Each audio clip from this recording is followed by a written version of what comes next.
Mary Boleyn and Bessie Blount feature in history as some of the more famous women who were involved romantically with Henry VIII. But have you ever heard of Etiennette de la Baume? Welcome back to another instalment in my More Than a Mistress series. Today we'll be exploring the life of Etiennette.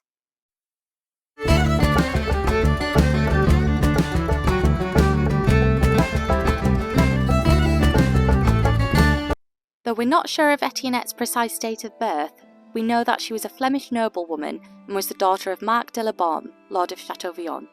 We also know that she was serving as a maid of honour in the household of Margaret of Austria. She was regent of the Netherlands and daughter to the Holy Roman Emperor Maximilian. It was in 1513 that we know Etiennette was serving. Interestingly, Anne Boleyn was also part of this household at the same time as Etiennette, and although Etiennette was likely a few years older than Anne, it's not impossible that they would have known each other and spoken to each other. Little could Etiennette have known that she was living with the future Queen of England.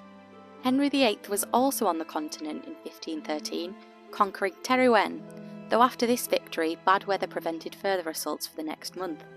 It seems that during this time, Henry had some kind of relationship with Etiennette.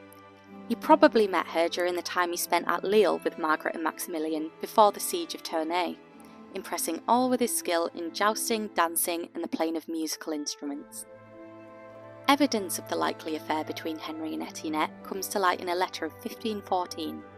In it, Etiennette writes to the English king to inform him that she's getting married. It seems that Henry had promised her 10,000 crowns as a wedding gift.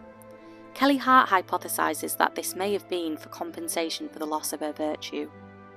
Etiennette sent Henry this letter along with, quote, a bird and some roots of great value belonging to this country, end quote, and amazingly we do know what Etiennette wrote. So the letter reads, when Madame, brackets Margaret of Austria, went to see the Emperor, her father, and you at Lille, you named me your page, et n'avoir autrement nom de part et d'autres choses. Please correct me, French speakers.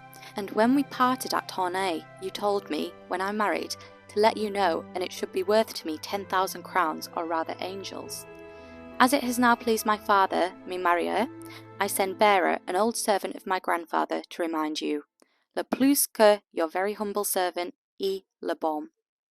Etiennette also mentioned that Henry had, quote, spoke many pretty things to me, end quote, again suggesting an intimate relationship with perhaps some level of pursuing and persuasion from Henry. Excruciatingly, we don't know if Henry kept his promise and sent the 10,000 crowns, but it seems that Etiennette was a practical woman and moved on in any case. Though Henry did, rather dramatically, quote, for the love of a lady clad himself and the court in mourning, end quote, in 1514, perhaps due to Etiennette's upcoming marriage, it's just as likely that this demonstration was aimed at some other lady, probably of the English court. And so it happened that in August 1514, Etiennette married the 62-year-old Jean Neufchâtel, Seigneur de Marnay. Though we're not sure of Etiennette's age, she was almost certainly much younger than her husband. This idea is supported further when we take into account that she sent a servant of her grandfather to England. It's unlikely that there were any children from this marriage, perhaps due to the age of Jean. Frustratingly, I can't find much more information on Etiennette after her marriage. Sadly, history seems to have deemed her most important act to be her involvement with Henry VIII. Despite this, I do hope that recent scholarship has gone some way in counteracting this. Though we know little, I think the fact that we have a record of Etiennette's own words is incredible. I'd like to think that a lady of her practical and pragmatic nature went on to live a long, happy and successful life. If you'd like to read more about Etiennette, I would highly recommend Kelly Hart's book, The Mistresses of Henry VIII. This is a fascinating book in itself, but it does have some information on Etiennette that I've cited in this video, and it's a great read overall. Thanks so much for watching. I hope you've enjoyed learning about Etiennette as much as I enjoyed researching her.